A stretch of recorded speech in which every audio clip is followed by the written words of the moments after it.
welcome you all also for this session. Now, as we all know about all the panelists, now without wasting much of the time, I had a question regarding the most commonest problem, the most commonest question which is usually patient asking us. Sir, when I will be, I'm going to be recovered, how much I'm going to be recovered, or in a medical term, we would say the prognosis. Now, I would like to request Professor Arunachalam sir to add on, if you want to add on something on the prognosis, how to decide and what are the factors which will affect the prognosis. Early intervention is very important. There are a lot of studies which states that more early you intervene with the study with the patients, sometimes it may be hampering the also. But there are a lot of strong evidence which that as early you give the moment experience to the patient, that results in a better prognosis. One thing. Another thing is the location of the lesion and the extent of the lesion is also a very important factor determining the outcome. For example, the lesions of the internal capsule were closely arranged. Even a small amount of lesion can result in manifestation of a big syndrome. And the gangliocapsular region, which has a very poor prognosis, differs from a pure parietal or pure frontal lobe lesions. So the location and the depth of the lesion we have to take into consideration, and how early we start with our intervention. Both of them strongly determines the outcome of the patient prognosis, and again contributed by some other factors like the psychosocial factor. Thank you, sir. Thank you so much for enlightening on this the prognosis area of the stroke. Now, I have heard a lot, and we all has heard a lot about the neuroplasticity. So, as Dharampani Pandey sir, you are more working with the stroke rehabilitation, some advancement and all. So, I would like to ask you one thing, that how this neuroplasticity can affect the recovery of the stroke patient. Can you please give some light on it, sir? Yes, Dr. Himanshu. And very, very relevant question you asked is that how recovery takes place in stroke. And the importance of neuroplasticity, we need to understand what neuroplasticity actually is. So, as per definition and whatever the research and everything is being done, we now have come to know that the brain is not an static structure. No more we believe that the brain tissues are a static structure. Now it is, we believe that it is a dynamic structure and it can be reorganized or remodulated with the effect of some certain practice and motor learning things. So basically, neuroplasticity is an ability of brain to reorganize itself, and it is a lifetime process. We learn something new activity that also is a part of neuroplasticity. Plasticity word comes as from form that it is a plasico. Plasico means to something to form new, develop. Okay, so when we talk the neuroplasticity role in stroke rehabilitation, it can be very easily understood that, for example, if you are not able to play piano today and you start learning something new activity,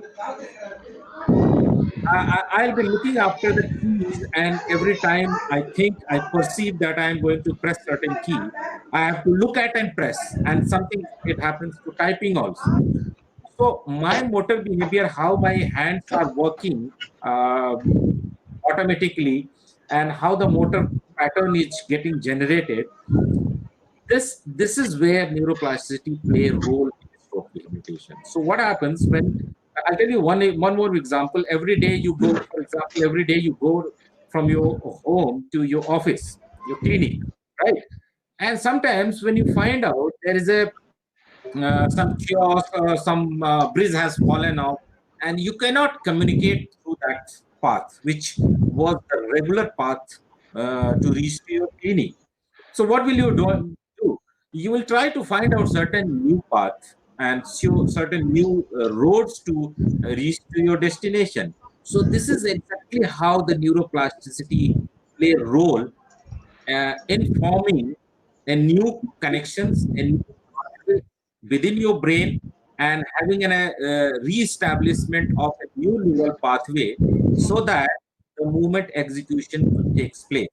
And that there are a lot of principle behind that neuroplasticity. There is a chemical factors are involved. There is what we practice is an activity dependent. It is called activity dependent plasticity of brain. So when we practice certain activity, it gets mapped in our brain area in motor cortex, and this is how stroke recovery takes place, and that is what the functional recovery actually is. So that is what the role of neuroplasticity in stroke rehabilitation. There is a more mapping, appropriate mapping, good synaptic strengthening procedures, like having a certain protocol to stimulate the cortex with movements and certain type of movements with practice intensity. As Arunachalam rightly said, that it depends of how early you are starting. That is what's also one of the principle of neuroplasticity, how early you are starting your intervention, how effectively you are training your brain. So all these things together play a major role for functional recovery, and that is what the neuroplasticity role in stroke recovery. Yeah, Himanshu. Thanks a lot for giving much needed information on great topic, sir. Now, sir, moving ahead, sir, as we have heard a lot about you, sir, Thagarajan, sir. You are working in the stroke rehabilitation since more than 10 years, I guess. And you are working specifically in some different approach, eclectic approach. So, can you please give some idea about this eclectic approach to our audience, sir? Thagarajan, sir. Yes, Dr. Imanshu. Is it audible to all? Yes, sir, audible. Very good evening to one and all, to the panelists, to the moderator, and to the audience. Himanshu, I think you have to share the screen. Okay. So is it visible to all? Yes, it is visible to all, sir. Okay. Right. A small correction from my side. One is I have completed my bachelor's in 2001, and I'm almost 19 years, close to 19 years of clinical experience, which was not correctly mentioned by your moderator and by you. And it is of 19 plus 19 years of clinical experience. One. Number two, I was the former principal of College of Physiotherapy of Santosh Medical College, NCR, New Delhi. And I'm very happy and proud to say I'm a first contact practitioner and Sorry, sir. Sorry. neuromusculoskeletal. So no problem. It's just addition, nothing to worry. And I'm a first contact practitioner in Chennai for past 8 years. After my Great. principalship from New Delhi, I have started my own clinical setup in Chennai. That is Raghav Physiotherapy and Rehabilitation Center. And with God's grace, let us have this program in a wonderful way, because the beautiful Sunday has been allotted for this program. So I hope the participants also will enjoy the same. So I have this is my website, that is raghavphysio.com. You can see this website will give you all details about me and my work, etc. And I have conducted more than 70 workshops, national and international, especially in Dubai, Oman, Malaysia, Bangladesh, etc. And my course has been accredited by Dubai Health Authority and Ministry of Health with 19.5 credit points in Dubai and 15 credit points in Oman and 20 credit points in India. So these are the courses which I am doing, especially my interest is in stroke, eclectic approach for stroke, which we are going to discuss now. Himanshu, I'm audible to all. Is it okay? Yes, sir. Everything is fine, sir. Okay. Clearly audible. Yes. So Rajan's eclectic approach for hemiplegia and stroke. Why I have kept this picture means it is a newborn baby. I am the father. No cloning. So there are various ways of rehabilitating a hemiplegic person.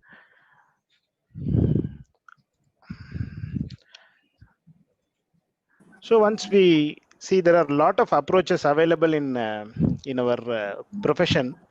So when we see a hemiplegic patient or any, especially a stroke case, we'll have a big jolt and jerk in our brain. It starts moving from about 160, 180 to 360 degrees. How to rehabilitate this case? There are various approaches like neurodevelopmental therapy, Bobath approach, motor relearning program, proprioceptive neuromuscular facilitation, etc., etc. There are many approaches available in our field. They are very beautiful approaches which has been explained close to 50, 60 years. We are using those approaches in many places, but we didn't find a complete recovery in hemiplegic cases, especially in my clinical career, in my short span of 16 years to 17 years, especially in neurophysiotherapy, especially in stroke rehab. Close to 17 years I have spent only in stroke rehabilitation. When I used various approaches, I have been blocked in certain stage of recovery. When I see a hemiplegic patient, I start using NDT. I get stuck in some space. After for another case, if I start using motor relearning program, again I stuck up in some case, some stage. So like this, I'm getting stuck in various stages in various patients, and I got confused what to do. So I have learned all the approaches and I'm applying, but here and there I'm getting stuck. So then I started analyzing it.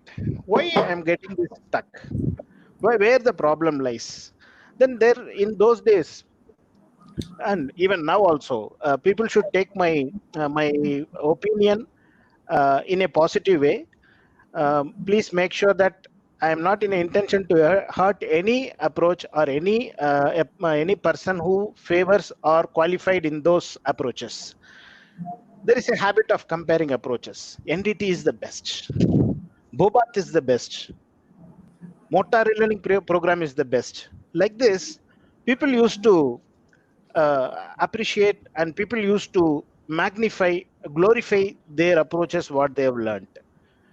And my humble opinion is there is no superiority in any of the approaches. No approaches are less equal to anyone. Every approaches are equally important and it has its own benefit. Then why we are getting stuck in certain stage? That is the real question here. Then I analyzed each approach, the basic funda, the core concept of each approach plays a major role in understanding this question. If you take neurodevelopmental therapy, they say you have to use the key points. They have various ideas to facilitate movement, etc., etc. And this motor relearning program says you have to concentrate more on functional activities instead of concentrating a movement.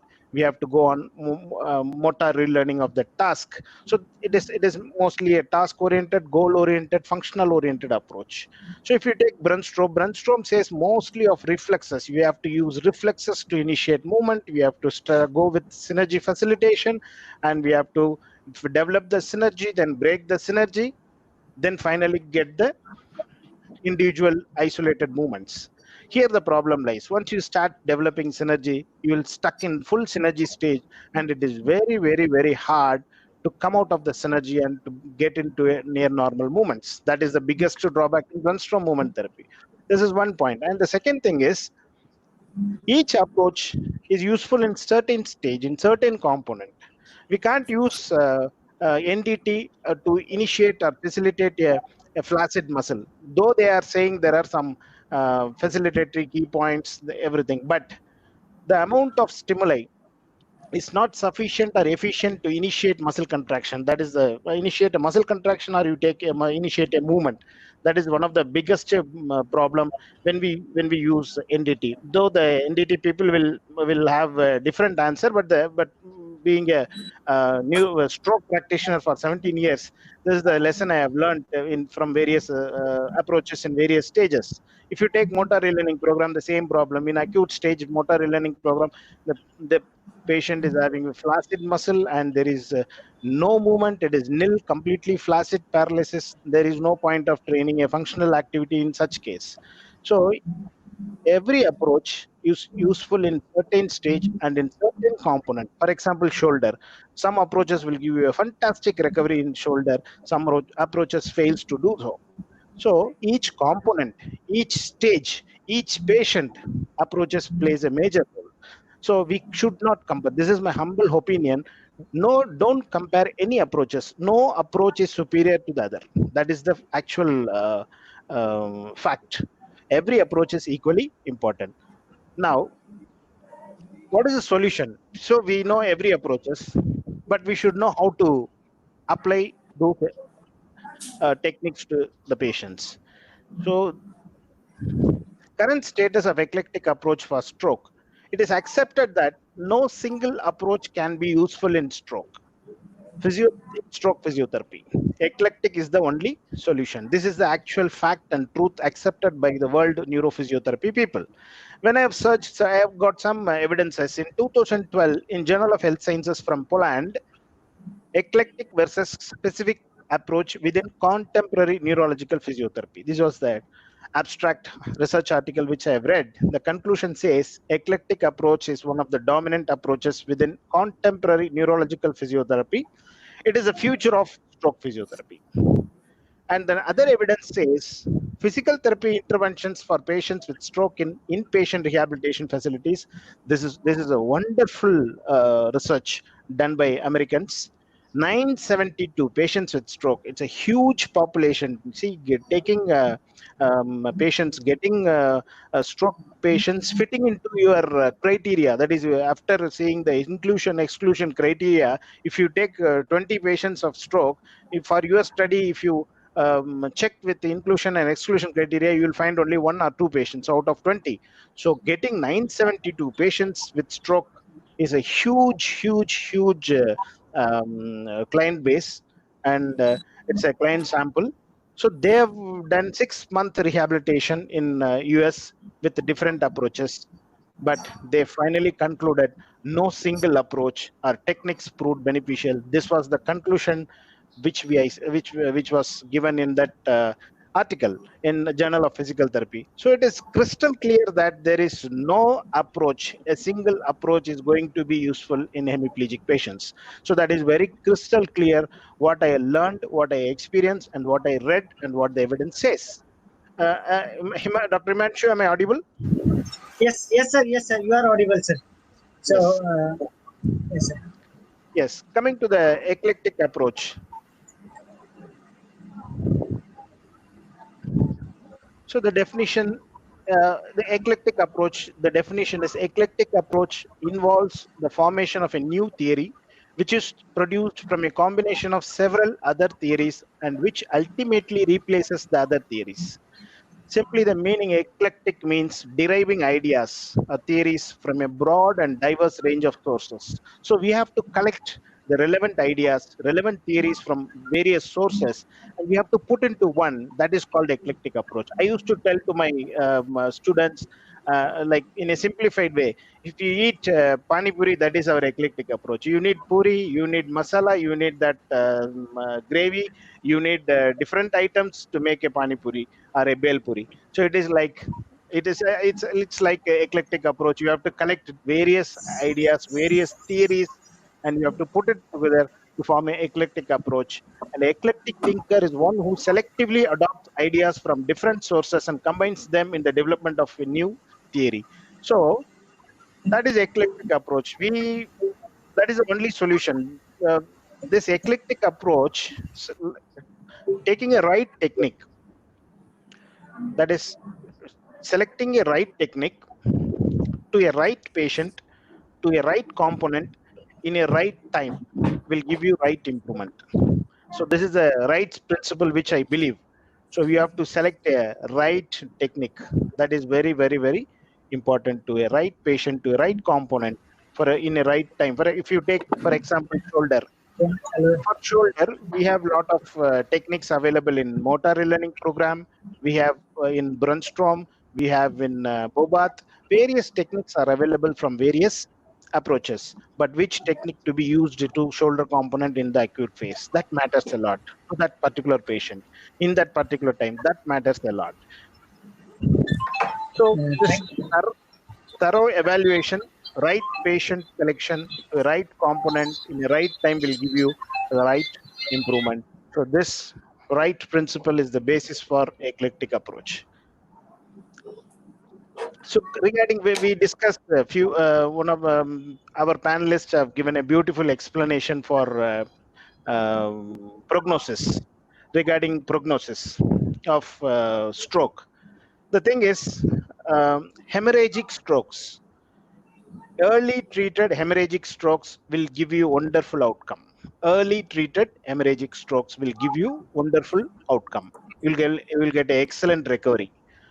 Infarcts, comparing to hemorrhagic people, infarcts will have a slow recovery, but early treated hemorrhagics will give you fantastic recovery. The point is the person should be treated as quick as possible in hemorrhage. In stroke, that is true because it is fast FAST, face arm, except speech time. Everybody knows that. Time is brain. Every minute, 1.9 million neurons are dying. If you say closely, 1 million neurons are dying per minute in stroke, approximately. See how many neurons are dying after stroke in every minute. So that's why time is brain is called time. Time is brain. So time is brain. So we have to give the necessary treatment as quick as possible to revive or to restore or to prevent the excessive neuronal damage. So early treated hemorrhagics will have wonderful recovery than infarcts. In general, infarcts will recover better than hemorrhagic people. This is the research what we have come across. One.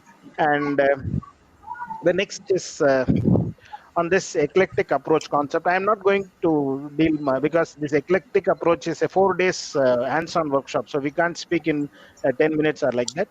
So this is the overall idea. What I want to say is eclectic approach is the approach which is a collective ideas from various approaches put it together in a sequential way. That is eclectic you. approach. So in this, there is a core concept. Just in a single slide, if I want to say, I'll say like first you have to assess musculoskeletal movement, tone, postural, and primitive reflexes. This is the first line of assessment. Though we are doing a examination that is different. As per eclectic approach, I concentrate more on musculoskeletal.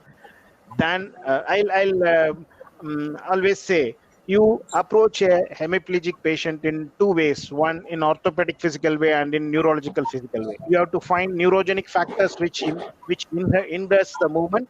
The second one is the orthopedic musculoskeletal deficits which hinders the movement. So the movement is not possible means you have to find out the reason whether it is neurogenic or non-neurogenic. Non-neurogenic means musculoskeletal. So in musculoskeletal, we have to find whether the neurogenic, non-neurogenic causes are hindering more. Most of the time in So, chronic hemiplegics, this non-neurogenic, excuse me, that sir. is more, yes. Yes, sir. Thanks a lot, sir, for briefing about the eclectic approach. Sorry to interrupt you in No problem. between. No Yeah, problem. Just actually, 3 more yeah. minutes. I'll show some videos and we'll close the session. That Okay, is sir. my Okay, I would request you if it is possible as early possible, though. yes. So Please. in my small clinical experience, non-neurogenic causes, that is musculoskeletal causes, are the major barriers in stroke recovery. So than neural causes, especially in chronic stroke. So if you see, I'll show 3-4 videos, not to establish or show my expertise in stroke physiotherapy, just to give confidence to my fellow people and to give some evidence that stroke physiotherapy is definitely a um, wonderful therapy which you can implement and you'll get good recovery. Just I'll show you some videos. Just a second. please see this video. He's a person who has come to us 7th day of stroke, a right hemiplegic person, post-stroke 7 days. Directly from ICU, he has come to our rehab center. 7th day, we have seen this case in our center.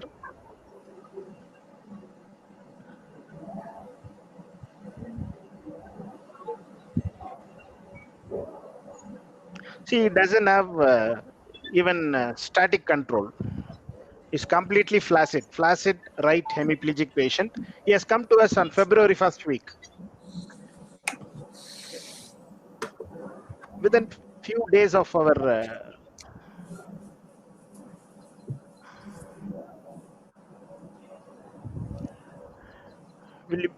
you believe it or not, it's almost 45 sessions, 45 treatment sessions. He started walking on his own. There is no circumdictory gait. Still, we have to work out a lot in this case. Due to lockdown, we were not able to continue it. But the patient was not able to. Patient was not regular to us. But the actual session was 45. 45 session. The patient started walking here. The thing is, I didn't use any orthosis. One, I didn't use any I5 robotic therapy. Two. 3, you can see there are very less deficits. I'll show his upper limb movements if time permits later. You can see he has sat within a week. Within 1 week, he was able to sit without any support, and he started walking with very minimal deficits.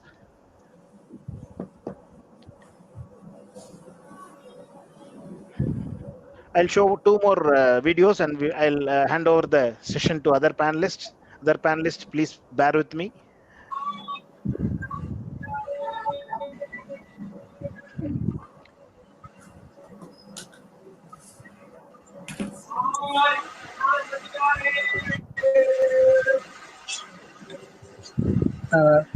And we got another patient. He is a scientist from Bangalore. Is a right hemiplegic patient. Hello. Is a right hemiplegic patient. Hello.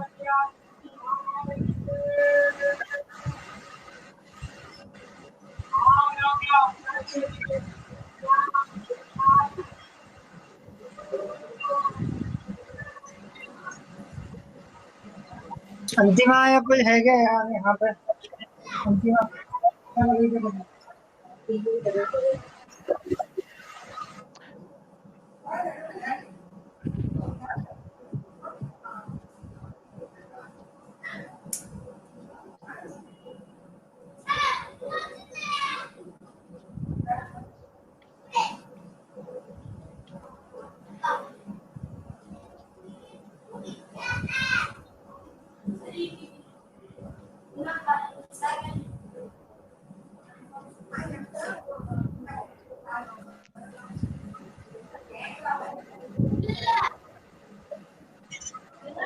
Hello.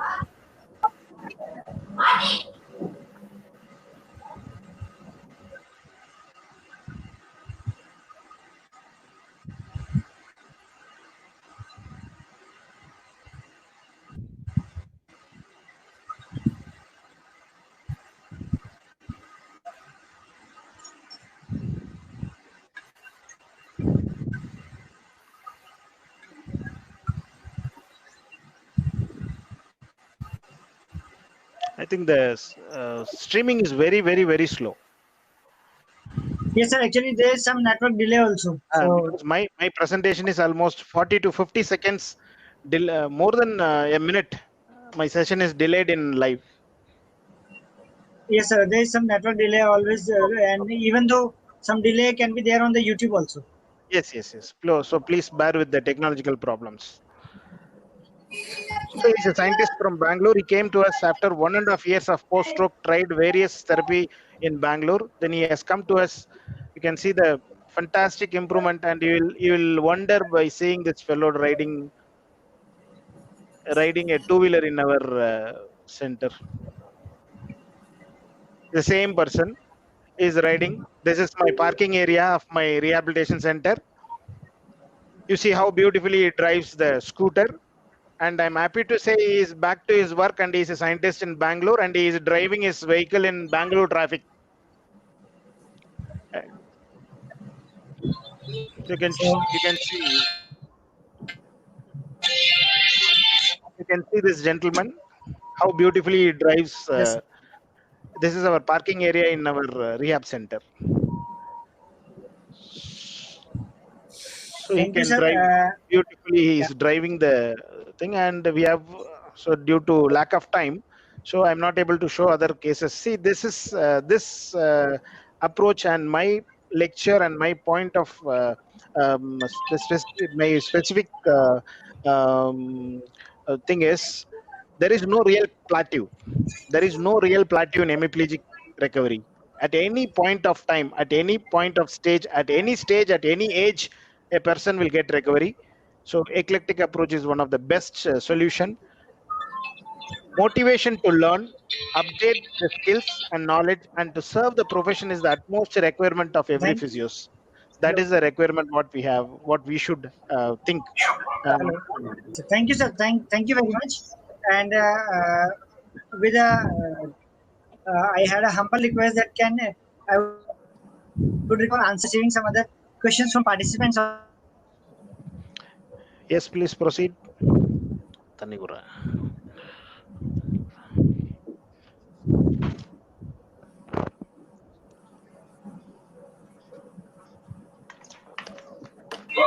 From the core of my heart, with a humble request, I would like to request we can make if we'll make the answers very summarized, though it would be easy to take more queries. There is a activity oriented task or functional based recovery.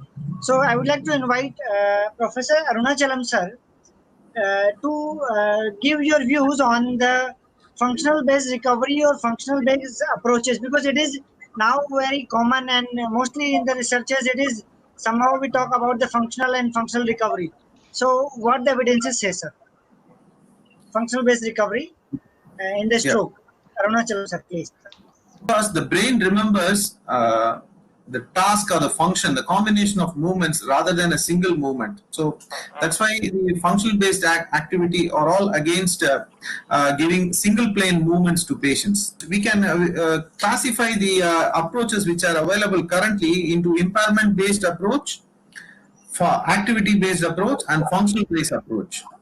So there are a lot of impairments in stroke patients. In that case, if you see, the tone is an impairment, spasticity is an impairment, tightness is an impairment. When I was studying, what I was taught was you have to stretch the muscles, you have to give fast icing, fast brushing, all these things which were taught by Roots, Brunstrom, Bobath, PNF, all these things they said. What you have to do is, by means of giving external sensory inputs, you can modify the brain. Okay, so they started educating certain techniques like brushing, stretching, quick stretch, fast stretch, all these things are reflex inhibiting postures. But the research completely says these are all not going to give any continuous result on the tone. You cannot reduce the tone by peripherally manipulating on the body parts. Fine. The next thing was the activity based approaches, which are pertaining to the activity limitations, like MRP, which stated that you have to analyze the movement as such. You have to find out what are all the components that are missing in that activity, and you have to train that particular component and again refit into the activity and train it. For example, if you are going to train a sit to stand activity for a person, you are going to train a component which is lacking. For example, if knee extension is lacking, you train the knee extension and make the patient sit to stand. Invariably, what is important is the activity that is important. Now, what we have come up with is the restriction, participation restriction models, where we started giving functional training to the patients. Rather than training impairments, we started training movements as such. Can you see this graph? If you see, the functional approach in stroke has started in 1973, and now the volume of research here in 2021 is the maximum.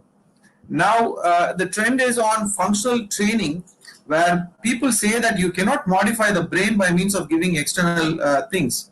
The spontaneous recovery chances are yes in stroke patients. Even if you don't treat the patient, the stroke patient are going to recover because of neuronal plasticity. But what a physiotherapist is going to do here is he is going to promote a neuroplasticity where he is going to inculcate a normal movement pattern. That is very important.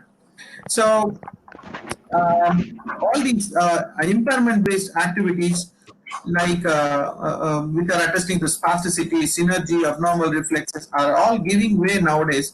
They don't have absolute any references or evidences. Even if you see some evidences, they might be of low quality evidences. If you put them in the pyramid of the research, you will find them in the last quarters of the thing. So, what now? These things, these stretching, brushing, electrical stimulation, positioning. So there are no high quality evidence for them, even for splinting passive movements using a walking aids or a compensatory training pattern, massage, myofascial release. All these things do not have a high quality evidence as such now. That is the real truth. We have to accept it because in and out we are dealing with this particular thing. So because these are all passive techniques. Here the patient is not at all involved. So what now the functional approach which is in use is, first thing is you have to start the intervention as early as possible, first point. Second point is you are going to treat the patient for only 1 hour. The remaining 23 hours the patient is not going to do any activity, so you cannot promote recovery. Give them a work chart so that they carry out the activity what you are prescribing throughout the day. Don't give them all these fancy things because these things the patient is not going to do in his lifestyle. A patient who is a 60, 70-year-old person is not going to play with Swiss ball, or he might have not played with Swiss ball before, so there is no memory in his brain regarding the Swiss ball manipulation. Instead of that, you give him some day-to-day activities which he was doing before and he is not doing now, and this is actually what functional activity is all about. And you have to ask the patient what is your preference, because that is where the patient will have more adherence. You ask a patient whether you want to sit and stand on a Swiss ball or you want to sit on a lavatory and stand. He will say definitely rehabilitate me for the toileting activities, because that is a major issue for them. So always ask the patient what is the preferred task of daily activity you would like to do. Give due consideration to the cognitive levels. Practice of a task is very important. Keep practicing. 10 or 15 times of repetition is not sufficient. Give him as much as repetitions as possible. That should help. Very importantly, vary the task, environment, and the context of the activity. So that is very important. With the advent of virtual reality, we are able to interfere with the environment now. Before that, we were able to interfere with the task and individual difficulty in other contexts. But the environment can be varied with the virtual reality. That's why advent of virtual reality is going to be the future for the physiotherapy management.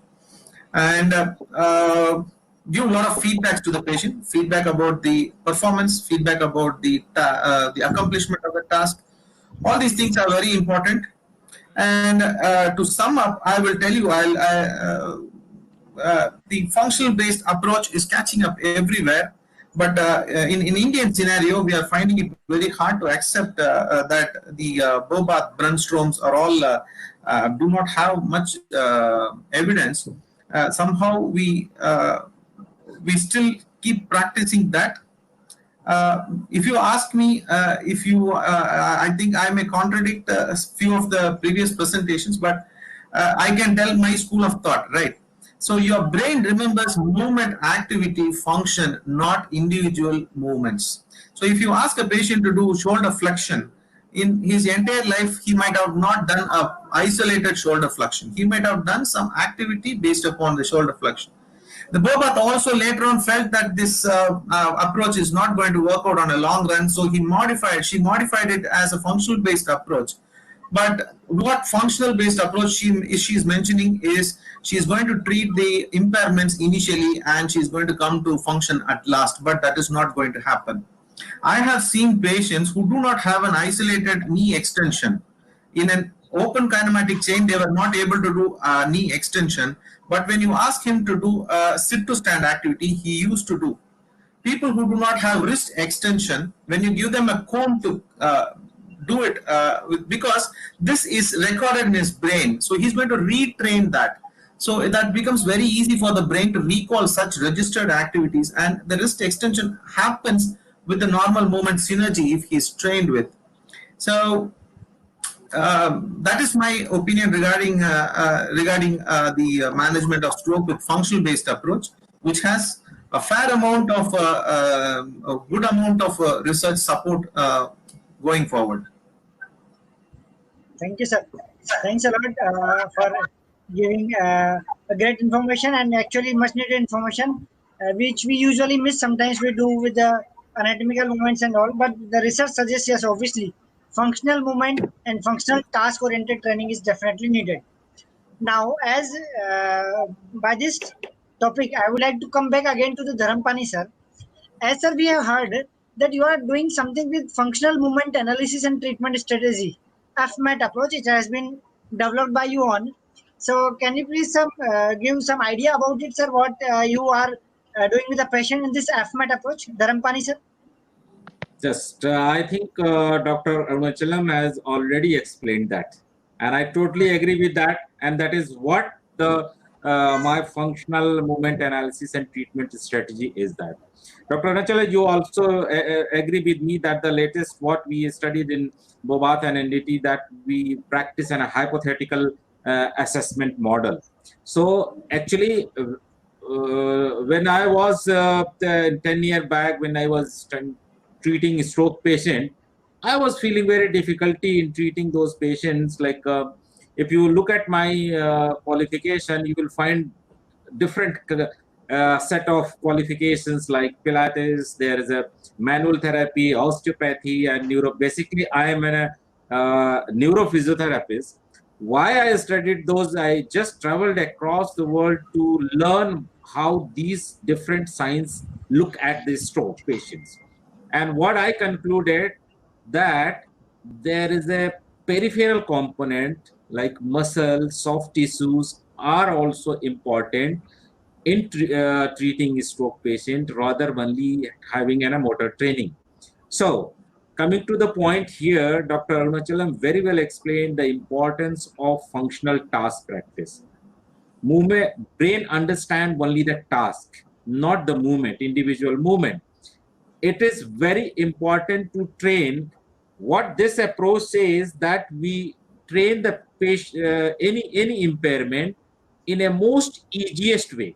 Like for example, if I tell somebody to hold something in air, it will be most difficult task for him, and the brain will get engaged in many other movement, like having looking for the distance and looking for the accurate distance from where he is going to pick up. So what I mean to say here, give a task which is start with close kinetic chain exercises, holding something object, and more meaningful to the brain, which the brain can understand. Like for example, I ask patient profession before. Like for example, if some patient comes to me with a stroke, I ask them, he is a CA. So I tell them to work on computer. I tell them, I give them certain tasks which was they were more engaged before they had any stroke. So their brain will learn in a more efficient way. They are more familiar with that.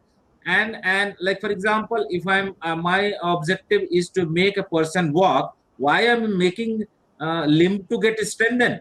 I will start straight away training gait. Okay, and I will have my hypothesis. I will make the patient walk, and I'll find out how this person is walking, and if he is deviated from a normal gait, what is the obstruction he is facing, why he is not able to walk normally, and I will rectify that problem. I will try to solve it. Okay, and that's the all these movement analysis and treatment strategy is. So in that way, I will assess the patient movement first, where the movement is lacking, and accordingly I will make my treatment strategy. It may be NDT, it may be MRP, it may be simple gait training, it may be some technological assistance like EMG and other things, or FES. to initially help the patient to reach to their goal. So I will do I will make a hypothesis what the patient is doing, what, how, and why. If person is doing certain tricky movement or inefficient movement, why he is doing tricky movement, where there is a problem, and rectify that and solve it. And solution we have already in form of various approaches. So this is what all about functional maths. Functional movement analysis, we do, there are two components: functional movement analysis and treatment strategy. So we do functional movement analysis where the function is impaired, and accordingly we make a treatment plan. Like Dr. Arunachalam very well said, that the person has inability to extend the knee or hold in a anti-gravity position, but when you make them walk or sit to stand, he is able to do that. That means my purpose is solved. Okay, so this is all about functional maths.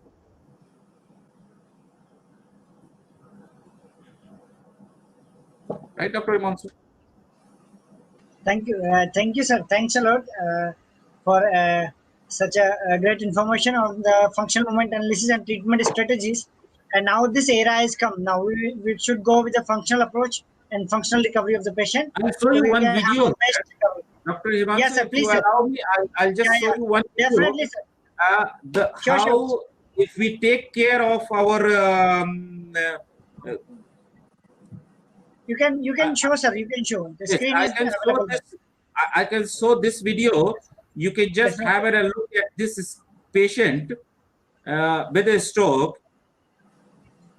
Okay, look at this video. The most commonest problem in a stroke patient is getting hand function. Right. So this is, you can see, this is what the problem you face. And if you take care of all the peripheral and central component, you can achieve this within a 2 week of training. Oh, great. Okay. And another, the very fine movements, how you this is the most difficult thing to achieve in a stroke patient, right? And you can amazed to see that the how recovery takes place once the strategic way if you treat your patient. The most of fine movement can be even restored with these if we plan this treatment in a strategic way. Right? Please go ahead. Thank you, sir. Thanks a lot. Because this is the actual difficulty which, as a physical therapist, we deal mostly the upper extremity rehabilitation and especially the distal recovery. That is so typical to achieve in the patient. Now, while as the topic comes to this, so I would like to request to Dr. Thagarajan sir to comment on my question that. Usually we have very much difficulty in rehabilitating the upper extremity, especially the distal extremity. So what is your experience in dealing such kind of cases, especially like in the pure motor hemiplegia? Hello. Yes. Yes, sir. Thagarajan sir. As normally we physiotherapists deal with the stroke patients, and most commonly, especially in pure motor hemiplegia and MC and all, so we do have difficulty with the upper extremity recovery, especially the distal recovery. So, what is your experience in such kind of problems? Fine. See, in upper limb, Yes, the difficult component, if you see wrist extension, getting wrist extension is the biggest trouble. One, most of the upper limb will go into flexor synergy. If you ask the patient to do any activity in the upper limb, tell them to raise the hand, touch the nose, touch the head, whatever functional activity you say, they will show a single movement that is flexor synergy, like this. This is called flexor synergy. This is the most common synergy which comes in upper limb. Here, one. Number two, shoulder subluxation. There are many causes stated, but at the core, if you see, the cause for shoulder subluxation in acute phase may be flaccidity, or in subacute, if you say, the rotator cuff muscles, which are structurally in having a small architecture. So the wasting of rotator cuff muscle is very fast in hemiplegic patients in upper limb. So right from beginning, we have to concentrate more on rotator cuff muscles of upper limb of the hemiplegic extremity. That is point number one. Point number two, wrist extension. Wrist extension and finger extension should be trained as much as possible right from the beginning of your therapy. Once patient is out of ICU, you should concentrate more on two things in upper limb. One is rotator cuff muscle, and the second is wrist extensors and finger extensors. It doesn't mean that we are treating or training the muscle, because people will say, no, you have to go functional activity.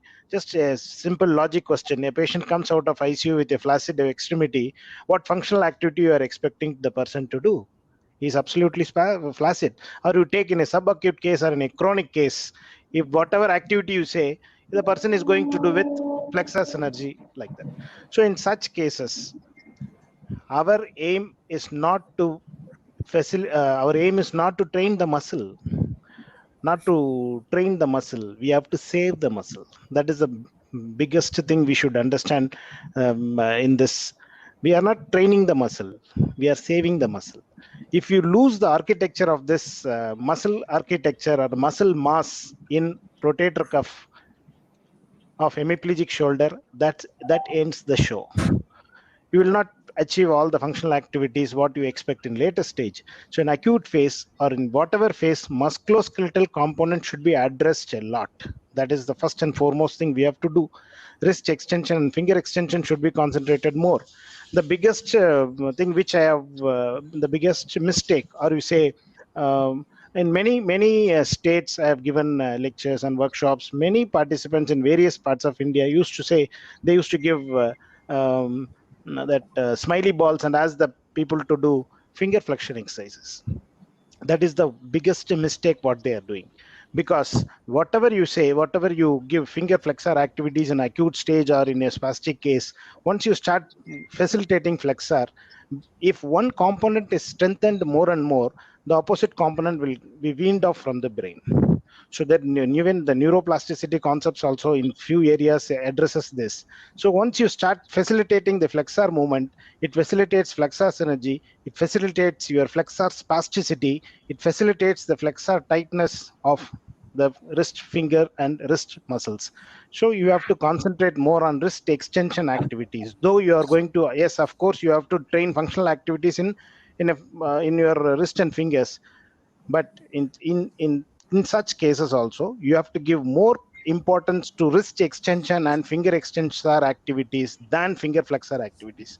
The thing is, whether you treat or you don't treat, flexor activities will come in wrist and fingers. You leave the patient, or you see some neglected cases, some poor cases, those who are not taken physiotherapy after stroke. Once they discharge from hospital, directly they will go home, and by using some stick they will go with circumflexury gait, and the hand, if you ask them to do some movements, beautifully they will do flexor synergy. They would have not taken any physiotherapy, maybe because of their financial position or because of unawareness. So flexor activity in upper limb will come whether you give physiotherapy or not. That is point number one, because that is the recovery process which happens in brain after a brain injury. So we have to realign the injury, reorganize the injury. That the thing which we have to do in our stroke physiotherapy. What we have to do means, the funda is you have to train more and more wrist extensor activities and finger extensor activities in stroke. Flexor activities will come automatically whether you treat or you don't treat, but finger extensor and wrist extensor will not come unless or otherwise you train. So once you facilitate more and more the flexor activities in wrist, finger and wrist and fingers, the extensor activities will be weaned off. Structurally, functionally, it will be weaned off. So give more importance for wrist extension activity and finger extension activity, point number one. Point number two, give more importance to rotator cuff muscle, save the muscle. It doesn't mean you are treating the muscle. It's absolutely fine that brain appreciate movements than muscle contractions. Brain appreciate a coupled movement than a single movement. Brain appreciates a mass movement than a coupled movement. Brain beautifully appreciates functional movements than mass movements. This is the algorithm. This is the like chant. We have to chant this. This is our Bhagavad Gita. This is our Quran, and this is our Bible. Whatever it may be, this is the funda. So brain appreciates movements than muscle contractions. Brain appreciates coupled movements than isolated movement. Brain appreciates mass movement than coupled movements. Brain appreciates beautifully in an excellent way functional mass movements than a mass movement. So at the end point, brain, yes, of course, it appreciates functional movements. The point is here, the important point, whether it appreciates passive functional movement or active functional movement. Here the important question comes. It is, if it is a active functional movement, their brain registers a lot, repeats a lot, and that their neuroplasticity has a tremendous effect on it. If it is a passive functional task, it has a very less impact on the neuroplasticity. One.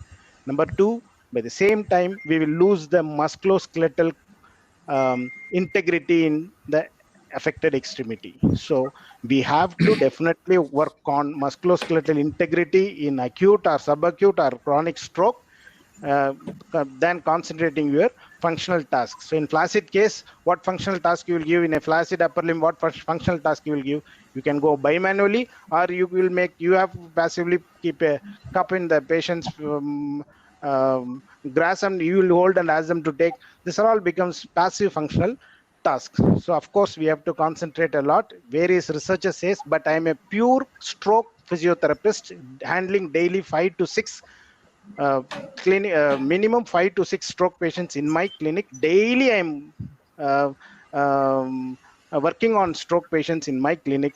My area around 12 to 13 years I'm working exclusively on stroke. I've seen so many stroke patients and I have videos of the same.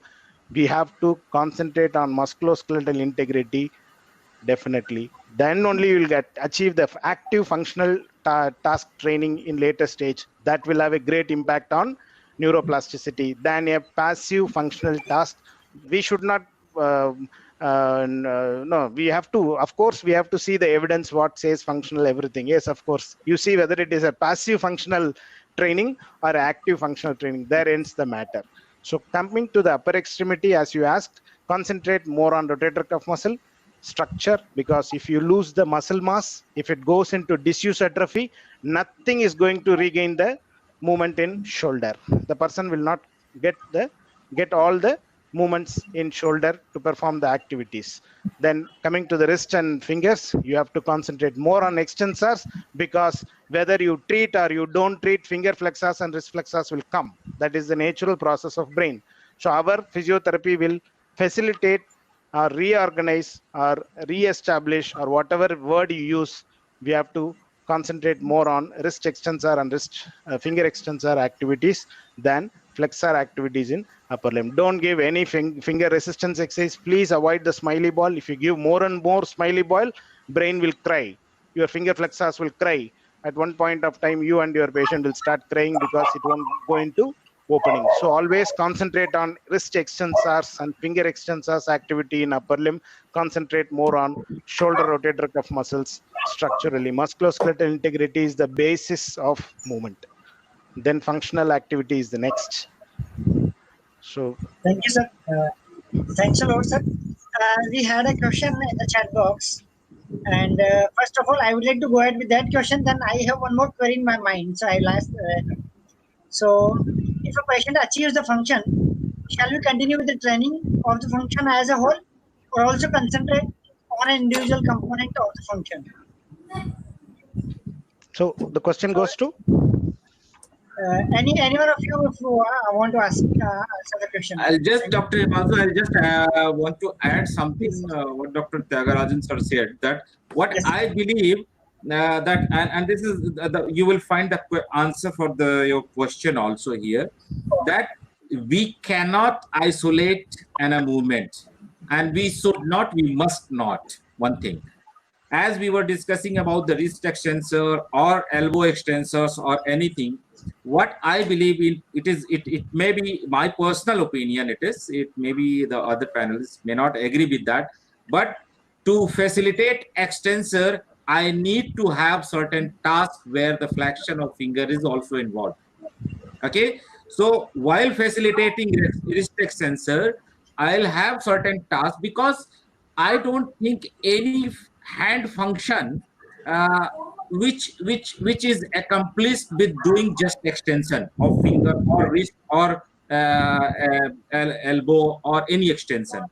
It is a combination of movements. So while facilitating wrist extensors, I need to have certain activity where holding, reaching. So if I'm reaching, then also my extensor component are getting facilitated. If I'm doing certain reaching on sideways and backward, my scapular stabilizers are getting stimulated, and my rotator cuff muscles are also getting activated. Like Tyagarajan sir said that we need to function. Yes, this is very true that we need to function of supraspinatus, because supraspinatus passive tension hold the head in position. This is why we are able to do certain tasks.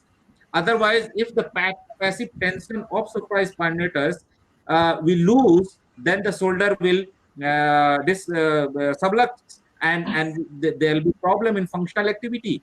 So what I mean to say here is, any component we are training, whether it is extensor component, whether it is a flexor component, yes, doing such activity like pressing a ball, I also discourage. But how to train the wrist extensor alone is the bigger question. So any functional task we are training, there has to be like flexor component involved. Like for example, if I'm holding something, there is a concentric activity happening in uh, flexor group, while eccentric activity is happening in extensor group. And while I'm just release activity, if something I'm holding in my hand like this way, so there is a concentric activity here, there is eccentric activity here. And when I try a person to release it, there will be concentric activity in extensors and eccentric activity in flexors. So to train my extensor group, I will be starting with holding this, and ask the patient to just hold it so that it grips down.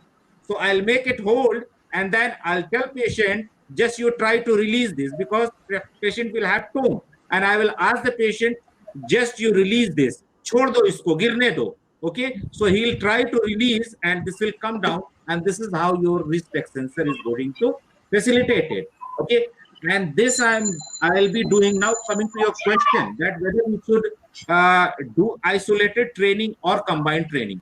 So if I'm training with shoulder, I will not hold my ask patient to involve shoulder.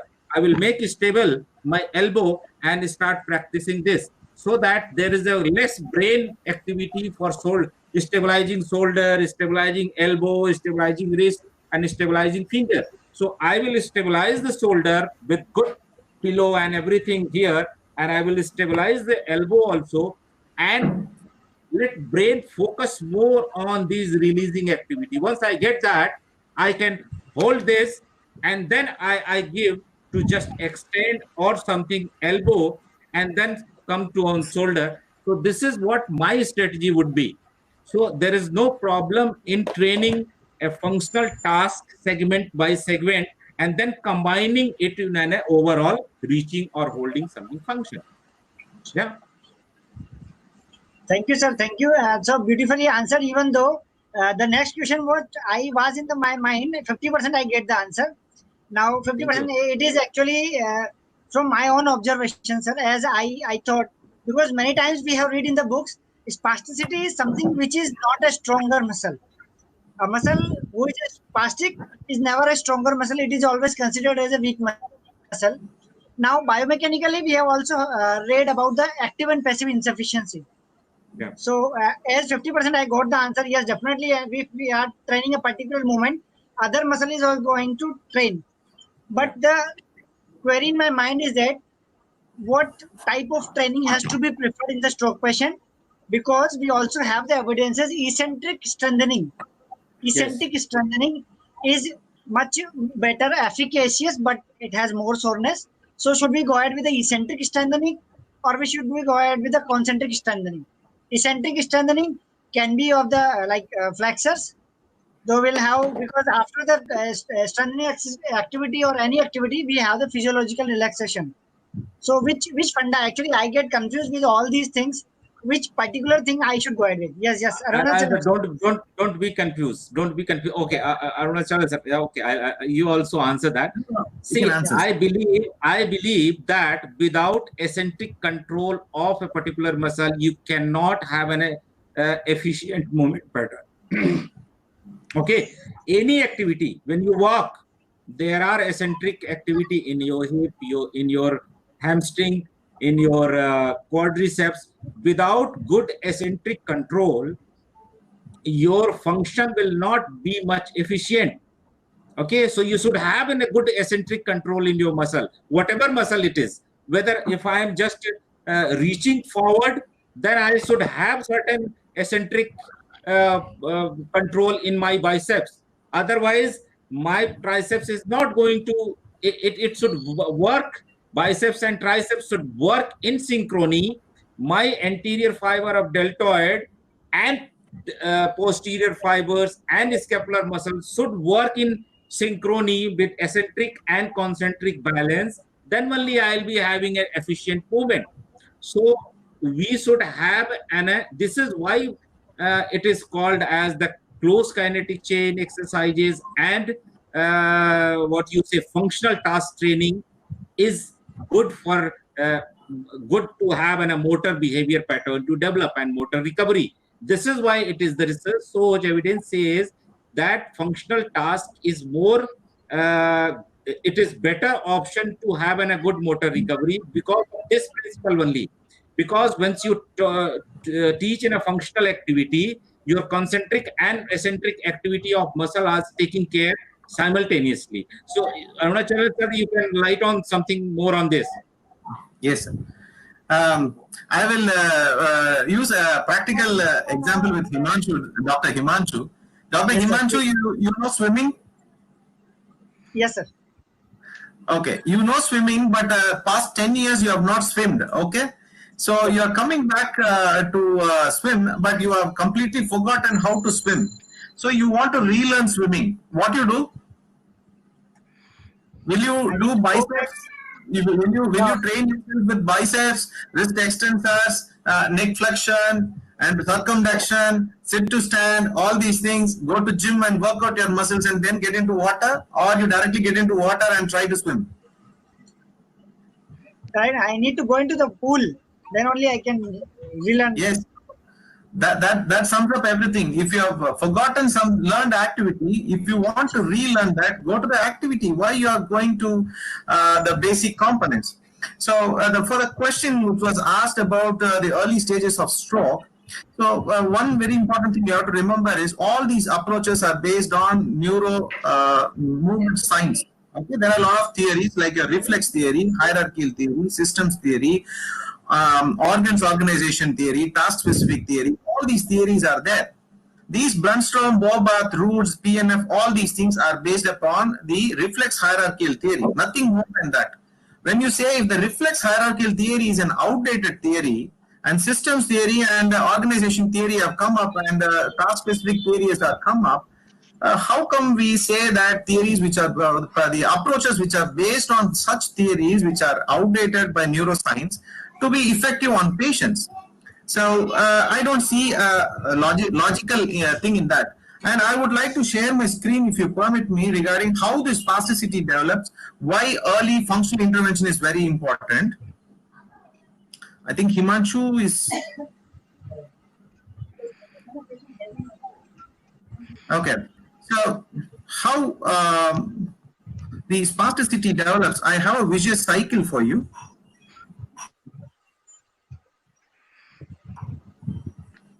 Dr. Himanshu?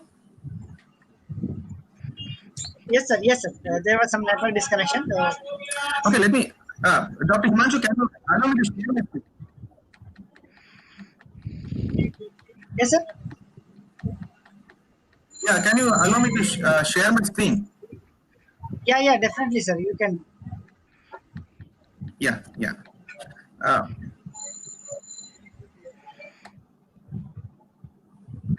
can you see my screen here? A small network of things.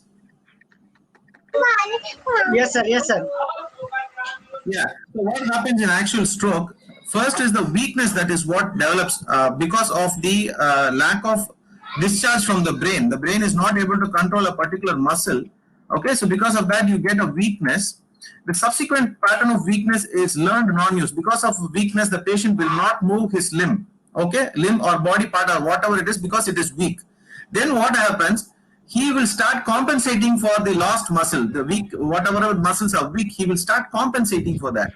This compensation will result in lack of variety of movement. Only the movements, the muscles which are active, which he is able to move, he will move. The other muscles he will ignore. Slowly his brain will also start ignoring those muscles to move. They will move only the muscles which are able to move. So weaker muscles will never contract and stronger muscles keep contracting. And if the patient start practicing this abnormal movement pattern, he comes out with an established abnormal movement pattern that is nothing but synergy. More he starts using this abnormal pattern, more is the construct of this synergy.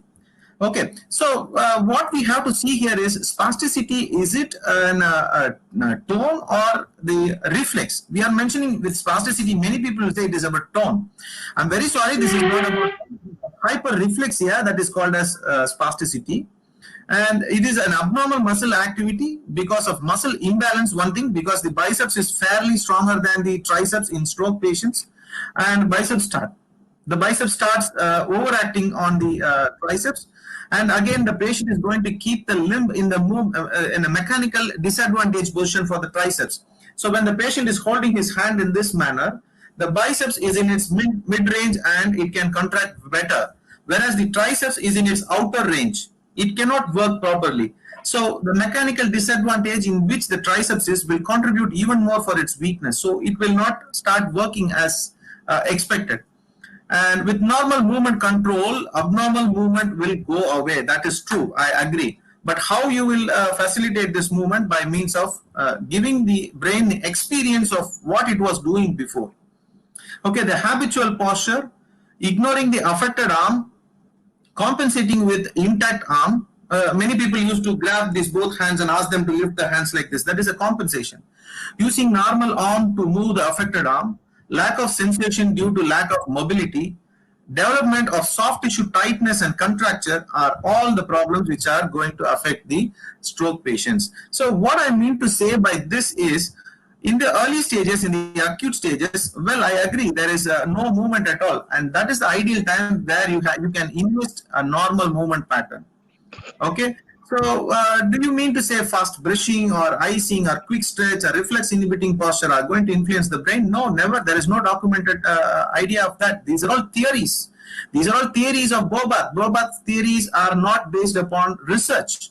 It is the combination and permutation what she tried on her patient, and she came out with the basis of the reflex hierarchical theory. She came out with a concept. But in the pyramid of evidence, the theory has the least support. Only the systematic review, meta-analysis, and randomized control trials sit right on top of the pyramid. So these individual opinions, theories, and all these based upon approaches are all not proved through science. So these are all pseudoscience, what we can collectively call them as. So like Dharam Pandey said, correctly said, you need eccentric activity, you need concentric activity of muscles of wrist. You cannot ignore flexors and do only wrist extensor activity. There are studies which states by training the wrist extensor strongly can increase your grip strength. How can you explain this? Tell me. You can go and surf into the net. Training wrist extensors by means of giving resistance training improves the hand function, that is grip strength. What is the connection between the wrist extensors and grip strength? And one more thing, you cannot eliminate flexors when the extensors are acting. It is a reciprocal inhibition of the flexors that gives way for the wrist extensors. So, as Sir clearly said, when one muscle is contracting concentrically, other muscle will contract eccentrically to control the movement. Otherwise, the wrist extension, instead of going like this, it will go beyond this. So, who is controlling this wrist extension activity? Invariably, the flexors are going to contract eccentrically and control the wrist activity. Artists and all are using their hand very artistically. How they are using? By means of co-contraction of wrist flexors and extensors. So invariably, if you want to train an activity, train that activity rather than training the components separately and trying to integrate it and giving a lot of trouble to the brain. That's it. I mean to say, Dr. Himanshu, it is Thank all you, sir. Thanks. activity, Yes, sir. activity, Please. activity, and activity. That's it. Thank you, sir. Thanks a lot for giving a light on this, because whenever I deal with a stroke patient, not so much as you people are doing, but I always get confused which thing I have to go with, the functional based approach, the individual movement initiation and facilitation and all. So it usually, I think most of the physios get stuck on this, that what we have to do. That, sir, if there is some sensory problems associated with the functional difficulties, then how to make the patient independent, or what to do with the rehabilitation? If there is some sensory problems, and any of the panelists. Sensory problem, you mean to say about the somatosensory problem, like the proprioception and kinesthesia? Yeah. Actually, our body is dependent on visual input compared to the proprioceptive and kinesthetic information for functional performance. Many people ignore this. If a patient is not able to grasp onto an object which is there in the field, that means the patient is not able to visualize the object first of all. Sometimes the patient may not be able to visualize, comprehend the distance between the patient and the task substance. So, if you see a pediatric children, you stabilize their head properly, they'll start doing the functional task better. The head is not stable when it is lolling like this. So this clearly states that the vision is the first guide for most of our functional activities. So if these patients have sensory abnormality, maybe a loss of superficial sensation or a deep sensation, in spite of that, these patients will be able to do the activity by means of visual tracking of the object. So in that case, you have to check whether the patient's visual system is proper. Subsequently, if the patient starts doing the functional activity using visual tracking, they'll be able to get a lot of proprioceptive input and somatosensory inputs to the brain, which can subsequently stimulate the somatosensory cortex, by which the sensation can also normalize. One thing you have to remember is you should not train the patient in a dull room with less lighting, or you should not encourage the patient getting into the restroom, switching off the light after getting into that, because they may fall, because they are totally dependent on visual input. So these precautions we have to give. So the deep sensation and superficial sensation are not a barrier for task-specific training or functional training as such, as long as the visual system is intact. Like if we talk about proprioception and other things, so we need to understand what type of stroke that patient, when we talk about stroke. So if there is a MCA stroke, there is not much problem as compared to posterior circulation stroke. So if person has a posterior circulation stroke, definitely they will have a proprioception and these sensory issues more. Or sometimes they get brainstem stroke, where there are a lot of sensory informations, and then there'll be a lot of sensory, like for example, if thalamus is involved, then there'll be a lot of sensory problems will get. So in such cases, once you find that which area of brain is affected, what type of a stroke is, definitely your treatment strategy is going to change accordingly. Like for example, if somebody has a posterior circulation stroke, definitely we will not focus more on the motor component, because their motor component will least affected than the sensory and proprioception. So we have to modify our treatment plan. And if there are cortical stroke, is involved, and in that cases, if you are getting certain kind of sensory or other form other than somatosensory, and there may be apraxia, there may be neglect, that also comes somehow in sensory part. So if somebody has neglect, definitely there is a specific strategy to deal with. If the patient has some cognitive impairment, and because of that they are facing some sensory issue, then also there are a strategy to deal with that. So apraxia and motor apraxia, that is also some part of sensory kind of things, somatosensory. So once we need to find out what type of stroke and what sensory in problem the person has, and accordingly we can plan out the treatment strategy. Yeah, where is gone? I think he's disconnected. He takes very short breaks in between. Yeah. I think his network is getting transient ischemic attacks. Yes. Yes. We have to check whether Yeah, it is cause is atrial fibrillation. Yes. Yes. Maybe. So adding to it, Dr. Himanshu, the sensory Dr. component Harsh is there. simply. Dr. Harsh has come. Okay. Yes. Dr. Harsh has come. Simply sensory part we can simply classify into hypersensitivity and hyposensitivity. If there is a hyposensitivity, in general, try sensory re-education concept. If there is a hypersensitivity, go for Dillon's criteria. It is available in textbook. If you work on that, this sensory re-education and this Dillon's criteria, you will get wonderful results in neurological cases in general. Yes, now we can move to the next question if the moderator comes up. Sir, They're thanks looking very fresh. I think Dr. Himanshu is out of the session due to some technical issues. So that's why I need to plug in. And Okay. as I was waiting outside, I was getting superb feedback regarding your discussions. And I was going through all the discussions. I think Dr. Himanshu is there. He might do the last formalities of the session. Over to you, Dr. Himanshu. Thank you, sir. Thank you very much. Actually, there was some network disconnection I had with me. So it was a really wonderful session. We are having great compliments over here, and it is more than 2 hours. We are discussing on a hot topic, stroke rehabilitation and its approaches and all.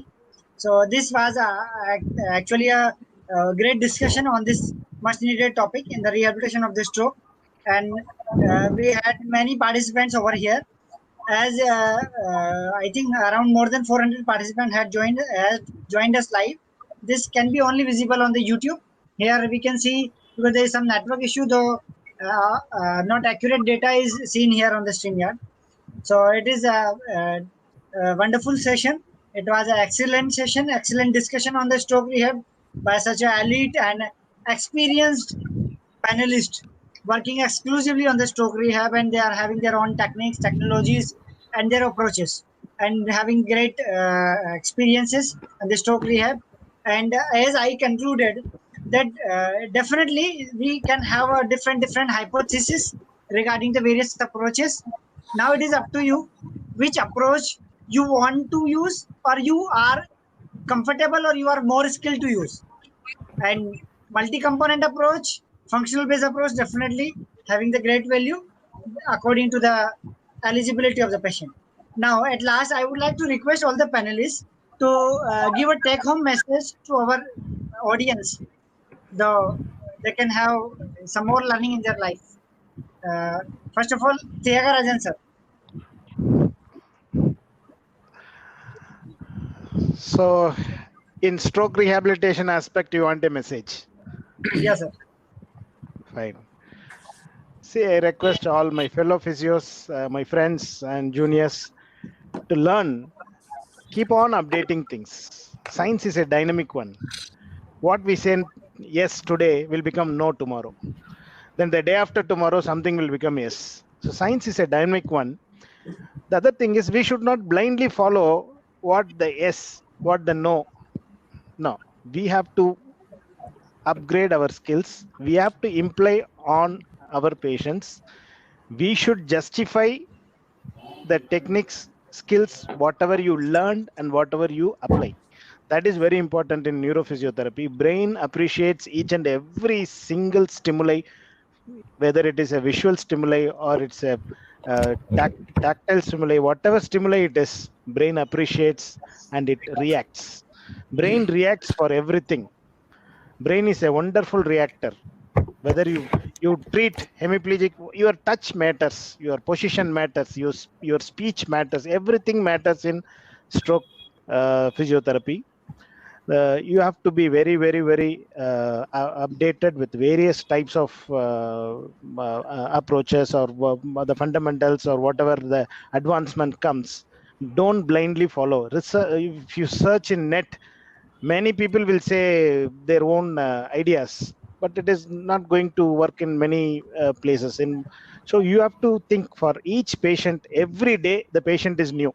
That is my concept. Every day the patient is new. Every movement is important in stroke cases in every day. So keep on reassessing the patient, keep on working on functional movement patterns, keep on, but not least, don't lose the musculoskeletal integrity of acute or subacute or chronic patient. That is the fundamental, that is the basement.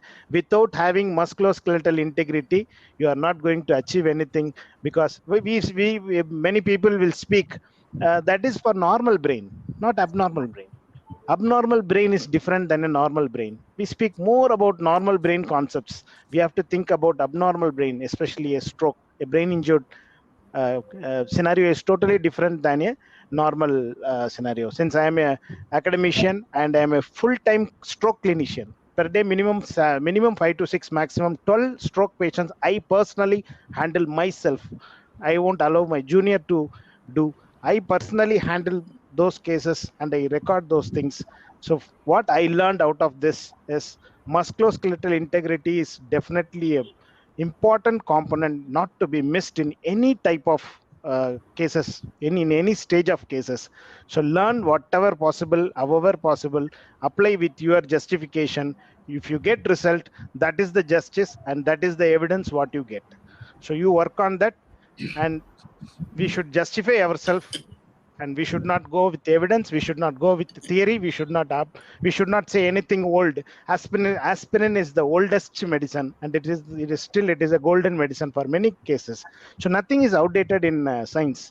See, for few years back, people told electrotherapy is waste. They jumped into manual therapy. There was a boom. Many, because one, it might be a we should take it in a professional sense, not in a business point of view. If it gave a boom. It has a big financial support. It has a extraordinary glamorous advertisements. After some time, they jumped into osteopathy. After some time, they jumped into something else. Then finally, they are jumping into electrotherapy. So 30 years back, electrotherapy, people started giving lectures, it is waste. Now after 30 years, again people started claiming electrotherapy is one of the best one. I don't know whether because new equipments have come with a hi-fi price that may boosted again electrotherapy. I don't know. So like this, nothing is outdated. Every theory, every approach, every concept in neuro has its own value. It means where you use. That is very important. So brain is a wonderful reactor. Whatever you do, it will react. That is a wonderful, brain is a wonderful reactor. If you train normal movement, it will give normal response. If you train abnormal movement, it is going to give abnormal response. If you train a wrong movement pattern, if you allow a person to do a wrong movement pattern, brain is going to register it, and the component will be strengthened for a meantime. The right pattern will not come in the brain again. So this is very, very important. Whatever you train, whatever you repeat, make sure the movement is near normal and it is functional. That's it. So stroke is a wonderful subject, and it is not like you can't neglect any part in stroke rehabilitation. Brain is a wonderful reactor. This is my take-home message. You have to justify your techniques to your patients with your improvements. That's it. Thank you, sir. Thank you very much. Dharampani, sir, please. Okay. So Yes, sir. brain is very good reactor. Yes, I agree, sir, with your quote. And I would say that we being a physiotherapist, neurophysiotherapist, we are very, very privileged to have this art in our hand, science and art combined. And we deal with, we are master of biomechanics. And we have skill to correct the somebody's person's impairment into function back again. So focus on biomechanics. There is no medicine at all which can correct biomechanics. You know, there is no medicine at all. There are medicine which can change physiology, but there is no medicine so far. I don't know any medicine which can correct your biomechanics and movement pattern in your body. But we are privileged to have that in our hand, that we can correct, we can find and correct that movement dysfunctions. So we are privileged to have that. And I always say, in case of neurological or stroke rehab, rather we should work like a therapist, we should work like a teacher to the brain. Okay, ultimately what we are training to brain is learning a lost movement. Okay, and always we read about motor learning, we use a lot of times these words. So basically what we are making a stroke survivor's brain is relearning, right? So more effective teacher we are, more we will be able to deliver to our students. So the brain is a student and we are teacher. And to teach, we should have a specific skill, how to teach and what to teach. So there are a few important things. We need to have a good sound knowledge about the science of stroke, rehabilitation, techniques. Unless and until we know the technique, then we will not able to modify it accordingly, as Dr. Sir said, that we have to modify according. Each patient is new. Each day, every patient is new. So we need to modify our treatment every day, every time. So unless and until we know that the core of the therapy, we will not be able to modify. Okay, if we know a word as a teacher, I can use the same word in various sentences. Okay, but I should know that particular word in which context, where, and how we can use. So be a good teacher to the stroke survivor's brain. And for that, you need to upgrade our skill, learn a lot of things, learn a good biomechanics, and don't forget to peripheral component. Always you have to work on peripheral component as well as the central component while treating stroke. Okay, and that's my message. Don't forget ever the peripheral component. Only don't focus on any one component. Work on functional tasks. Treat both simultaneously for peripheral and central component. I use technique to take care of muscle lengthening. I tell it is a preparatory to the therapy. Muscle lengthening. Before training the muscle activation, I used to train muscle, make the muscle lengthen so that it can contract and it can generate the torque. Okay, so these are few things we need to keep in mind. So the first thing is bilateral, both central and peripheral component. Be a good teacher to your brain, how to learn the art, how to train the movement to the brain. And one more important with this whole panel discussion came out is patient preference. Okay, patient preference. Train all the patients in a different context. Okay, like for example, holding a glass while sitting, holding a glass while standing, holding something and walking. These are the functional tasks, and this is what the patient is expecting from us, that once the first day they come, they don't say that I have an stroke.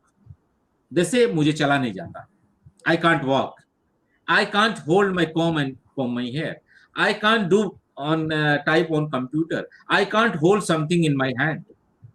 ये नहीं बोलते ना वो कि मेरा हाथ ऊपर नहीं उठ रहा. No, I am not able to do this. And if we are able to make the things the patient is not able to do, and if we are able to make them do it, nothing better than that for patients. Okay, so make the patient functional.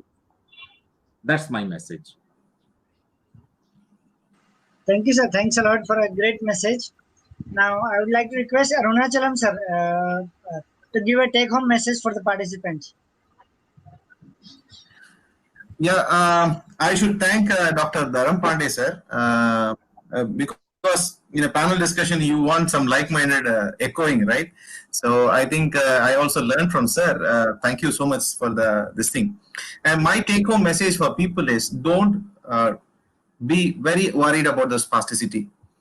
Many of the students of the current day scenario, they are struck with this spasticity. Spasticity is nothing. Spasticity will resolve. Spasticity is all about abnormal movement the patient has attempted and it is recorded. So don't say, how is that patient means his spasticity is more. Don't say like that. Talk in terms of weakness. And as a physiotherapist, you cannot do anything with spasticity. Be sure about this.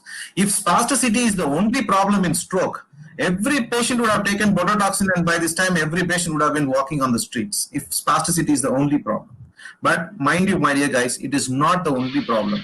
It is a small contribution to the abnormal movement pattern. So we all see patients who are taken bototoxin for that period of time. They are not functional. They are again non-functional. Because the problem is with the weakness and the abnormal coordination and programming from the brain that has not been achieved because we are not able to teach the patient, as sir told. We are not a good teacher to teach the patient. First of all, we are not educating the patients. Go sit and talk to patient for 2 days before starting the treatment. I've seen many people, we are talking about shoulder subluxation. How shoulder subluxation happens? If you are going to move the shoulder, passive range of motion, if you are going to give, saying that I'm going to relax the shoulder, I'm going to bring about this thing, that thing, blah, blah, blah, and you do passive range of motion to 180 degree, that's when the shoulder subluxes. It is not primarily because of the weakness of the supraspinatus alone. That is very well clearly proved now. So don't worry about the spasticity. Normal movement pattern can overcome spasticity. Second important thing is involve your patient. Anything that is passive, please don't try. Involve your patient, give him the experience.